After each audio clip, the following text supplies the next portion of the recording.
My special guest, Eli Sharabi. He's written a new book called Hostage. Why? Because he was one for 491 days, thanks to Hamas. He was a father too. They stole his 2 children, murdered his wife as well, all dead. He didn't know whilst he was in terror tunnels. They used it as a way to hurt him even more. Are they alive? Are they not? It was torture. This man's story is heartbreaking, absolutely, terrifying, but also incredibly inspiring. How does anyone survive that experience? I asked him at the end to tell me about his wife and 2 daughters, not about what happened to them on October 7, because that's their main story now. No, I wanted to know about them before terror stole their lives. And he breaks down in this moment, and yeah, it's really hard to watch and to listen to, but it is so important that you do, and please share. He survived solely for his wife and his daughters. He promised them as he was being dragged away that he would come home. What he didn't know until his release was that they had been killed, shot just moments after he was taken. The images of his release in February this year are haunting. There's no other way to describe them. Malnourished, paraded on stage. The cruelty was hard to fathom, even from these people, even from terrorists. This is his story, in his words. Eli, I want to start by welcoming you to the Erin Molan Show and thanking you so very much for joining us. Thank you very much. My honor. How are you? I'm fine, getting stronger by day and rebuilding my life. How do you function day to day? Is there something that you say to yourself when you wake up? Is it automatic for you, just how you're built? How do you put one foot in front of the other? Well, first of all, I love life. And I don't think I have the privilege to stay in bed all day and cry for what happened to me, because my family, my brothers, sisters, my mom, my friends, loads of Israelis fought for me for 491 days. So I don't think I can let them down and be broken. Second, I'm really grateful for my second chance. I'm very lucky to be alive. I'm very lucky to be free. So I'm grateful every day. Your book, it throws you right in. It is, I couldn't put it down, and you feel like you're there. Can you take my audience to that moment? And I understand how difficult that is and will be. I don't know if it is, actually. I'm making assumptions. But when you first were woken up to the alert on that morning? Well, it started, first of all, in really awful ceremony of Hamas, of 15 minutes of Q&A that day. We've made a rehearsal about that for 3 hours before this ceremony. And they passed us to the Red Cross. And from Red Cross, they passed us to the IDF. And and the IDF, this woman, the social worker, just met me and introduced herself and have told me that my mother and my sister waiting for me in Reim base, and I've asked her to bring Noya, Lianne, and Yahel, and she told me that my mother and my sister will tell me, and of course, you don't need to say anything anymore. Of course, the worst thing that happened to me, and they've been murdered, and it's something I've thought about, all these 16 months, that it's, it's the chances that it will be this scenario for me. But I really hope, and I actually survived for this moment just to meet them. They would have kept you going, no doubt, every single day that you were in captivity. What did it feel like to then be told, or to know by, I guess, omission, that they wouldn't be waiting for you on the other side? Did you still want to go home?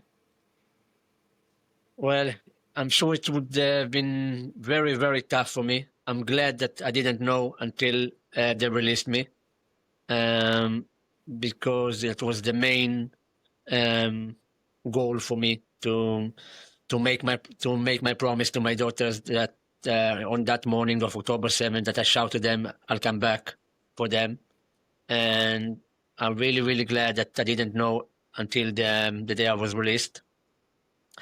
And if I would known, I'm sure it was very, very tough to survive this hell. You mentioned when you yelled out to them, that was as you were being taken hostage on the morning of October 7. Can we go back to that moment? And I guess what struck me in reading your book and your account of this was that you were all in your safe room, and it wasn't like suddenly they came in and you had no idea something was happening. You were reading alerts, you were watching the news, you were seeing images from the Nova Music Festival on your phone already. You were hearing from other people in your kibbutz about mothers being shot.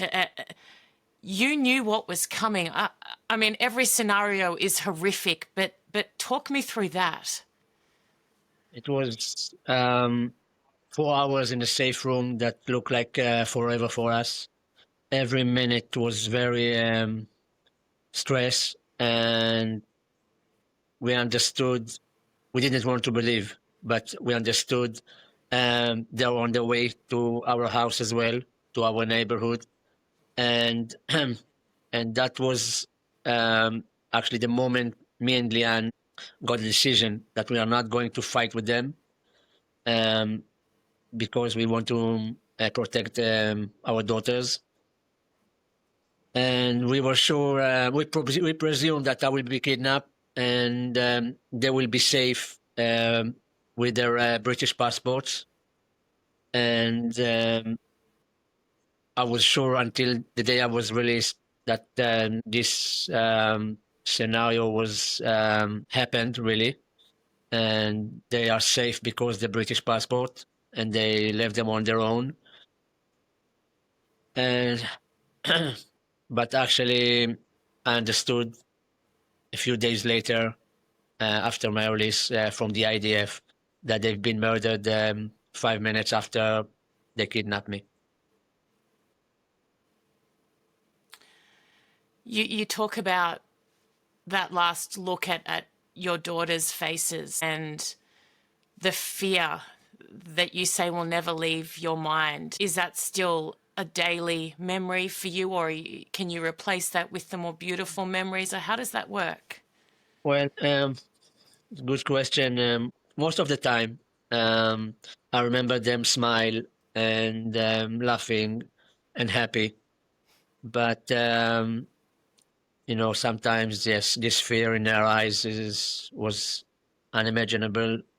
And I promised myself, I promised the other hostages, I promised to the captors as well, Hamas captors, that the moment I arrived to Israel, I'm taking Lianne, Noya, and Yahel, and we move back to London, and we are going to live there because I'm not agree to see this fear again in their eyes. Unfortunately, I couldn't make it, and I will be all my life. I think I will regret that I didn't do that before moving other place. I know what a lot of men are like. My dad was in the army, an incredibly brave man, an amazing man who fought and would have given his life to protect his people. And he would always say, my job is to protect you, to our family. Do you struggle with that element? Because there's nothing you could have done, nothing. But do you struggle as a father, as a husband, with that part of it? Of course. Yes, I failed. I failed to protect them. That's for sure. Nobody will change it. I know it wasn't in my control, but still, I regret that I put them in this jeopardize, and risk that kids doesn't have to be in this area, and to have this risk for their life. And something I will regret until my last day, that's for sure. And I ask myself why I survive and not them. I ask why I survive and not my brother. And I ask why I survive and why I'm free, and still my friend Alon Oil is still there. So all this year, it's like you blame. It's like the victim blame that I feel, and the survivors blame. So it's nothing I can do about that. Yeah, I mean, you have people far more qualified than me to tell you how you should shoulder no blame whatsoever, but I understand where you're coming from. I understand. Something that struck me, and I'm an Australian, I'm Catholic, I'd never been to Israel prior to October 7. When I went to watch the vision from that day, it wasn't so much what they did to your people, and that was horrific. I'd seen my dad fought ISIS and Al Qaeda. I'd seen awful things. What I'd never seen before was the level of enjoyment that they exhibited through their evil. And that's what scared me more than anything. I think that's what I struggled to comprehend, was how people could slaughter and smile and laugh. And you talk a little bit about this in your book. Can you give my audience an insight into the people who did this? That's jihad. They don't care about anything. They don't care about life. They have no value for life. They asked me more than one time in captivity, why do you think Muslims love death and you, the Jews, love life? And I couldn't really answer them without to piss them off. And so, and this is jihad. Well, the moment they took me out from the house, and I've seen 150 terrorists in our neighborhood getting in and out from every house, and happy and joy and filming themselves and celebrating, and in the meantime killing kids and women and men and old men and raping women and daughter and young women. And that was awful thing. You can't really describe these things, and to think that a human being did it. So for me, they are not human being. You say that the second you realized you were being taken into Gaza, you went from, whatever mode you were in prior, and I can't imagine it wasn't just complete fear, not for yourself, but for your family, into I must now survive this. That was your focus, was just surviving to get back home to your family. What was the hardest part of surviving your captivity? What was the most traumatic, most difficult thing? Oh, definitely. Well, first of all, we've been chained for 491 days in my hands, in my legs. Um, Sometimes it tore my flesh, and I've been humiliated daily basis, and from time to time, I experienced violence. They broke my ribs, um, but the worst thing ever, it's the starvation. It's really you can't really understand how hungry you can be, and dreaming about food and imagine food and thinking about food all day, all night.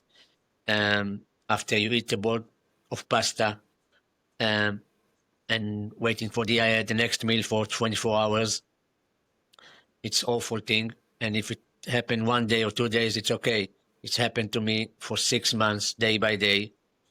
And on October 7, I was to be 70 kilos, and I was released on February 8, 44 kilos.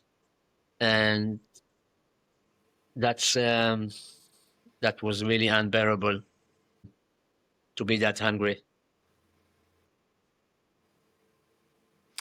Did it permanently damage your body, your organs? Do they know yet? No, I remember in the hospital they've done so many checks. They didn't believe of my how my body is, 0% of fat. I think a marathon or Ironman have 9 or 10% fat in their bodies. I had zero, and I have nothing left of muscles almost, but all the organs was perfect. So they couldn't understand that, and Oh, they've done so many checks. It was amazing. So again and again, my heart and my lungs and everything, and they said they didn't see anything like it before.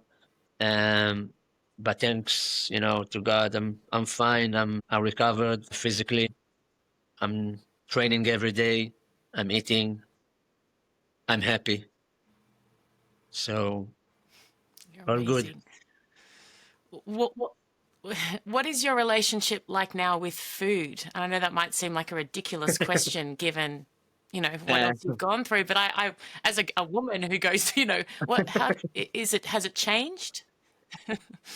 well, first of all, lots of people ask me this question, and I'm eating regularly, and I don't have any crave about something, or I'm not avoiding him Mm.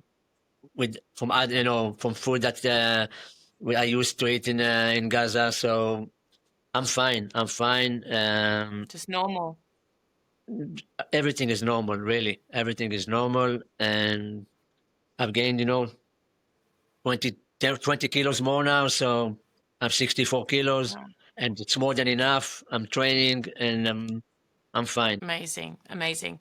Did you understand whilst you were in captivity that the world had gone completely batshit crazy when it had come to this issue that somehow, and I will never be able to understand it, somehow you were no longer a victim. The people who had taken you and slaughtered your people had become the poster children for the West. Did you have any comprehension whilst you were in captivity? Well, we didn't, me and the other hostages, we didn't watch any news. We haven't been exposed to any, not television, not radio, not anything. Everything we knew it's from our captors. I understood Arabic, so I could hear them speaking between themselves after they watched the news. And from there, we knew what's happening outside. You can't really imagine how, from October 7, these people that came and slaughtered many, many people in Israel um, become the victims in the world. That's something I can't understand. That's shocked me every time. Um, I'm trying to speak about this thing anywhere in the world. It was in United States, in United Kingdom, um, every Jewish community I've arrived, in Australia, of course, and I meet, you know, people from governments and politicians and parliament members, and I'm trying to speak about these things. I want to ask you about the politician and the political side. I saw you met with our foreign minister, our deputy prime minister. I saw, you go to the UK, your wife and daughters were British citizens. Is it difficult for you to meet with people that you might perceive, and this is, I perceive them to have let your people down incredibly badly with rewarding a Palestinian state for the actions of October 7. And I don't expect you to get into any of this if you don't want to. But is it hard to meet face to face with people when you're aware of their actions in the past and actions that you may disagree with vehemently? I understand that I'm not agree with everybody. I understand that, but I keep saying to these people, to these politicians and parliament members and prime minister everywhere, you don't have to agree with Israeli policy. I'm not sure I agree all the time. I'm not sure all the citizens in Israel agree all the time, but you cannot forget who's the bad guy and who's the good guy. You cannot forget what they've done. And I actually says, especially to UK and Australia parliament members, I don't expect you, you care about me as Israeli, okay? But my wife and my daughters was British citizens. Do you care about them? That's what I say to them all the time. So I expect from you to care about them. And you have the responsibility to have a stronger voice against anti-Semitism. There's no way in 2025 Jewish around the world will be afraid to walk in the street and to suffer from hate crimes. So it's unacceptable, really. Has anyone in politics refused to meet with you that really disappointed you? No, not really. Everybody met with me, and I appreciate their time. I can't say that everybody react the same, or I've seen a genuine react from all of them. But I appreciate the time, and I appreciate they listen. And I'm doing what I can to do my best for this awareness. Donald Trump, tell me about him. Donald Trump is President Trump is special, a special character. I had really a great experience in the West Wing with him and with Mr. Witkoff, and I thank them, and I'm actually very, very grateful for them that they secure my release. I know they had great influence about this deal that I was released, and I just asked them to continue to finish the job and to release all the other 48 hostages that remain in Gaza Strip at that moment. And among them is my brother, Yossi, and my friend, Alon Oil. And I really want to see them back soon. What do you say to people watching who might not live and breathe this like you do, because it's your life, like I do because I care so deeply, but most people are busy. We feel far away in different countries. What would you say to them? How can they help you get your hostages and people home? Because I know that's what motivates this. I know that's why you're doing all of this. Since I was released and I was exposed to what Am Israel and the Jewish communities around the world did for the state of Israel and the Israelis, and did for the awareness about the hostages and welcome and support the hostage families. It was very, very moving for me. I'm grateful to these people. I want to say thank you personally to each one of them, and just to keep what they're doing. The solidarity they shows with the Israelis, it's amazing, and for me, it's everything, really. Thank you very much. That's beautiful. I'd like to end today's conversation. Someone told me my dad passed away a couple of years ago, and he was my favorite person in the world. And I was very blessed. I had him for over 70 years. But someone said to me, people die twice, once when they take their final breath, and the second time when you stop saying their name. I always get so emotional talking about him.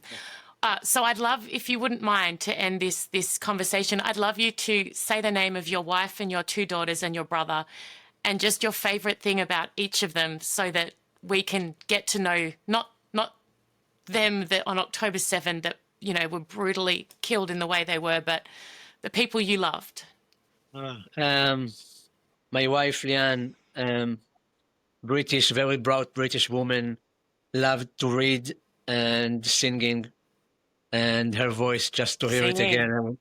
Yes, she used to sing in Barry's ceremonies and the evenings, and she was amazing, especially with Amy Winehouse and Adele songs. And Noya, Adele. yes, Noya, my oldest daughter, she was great.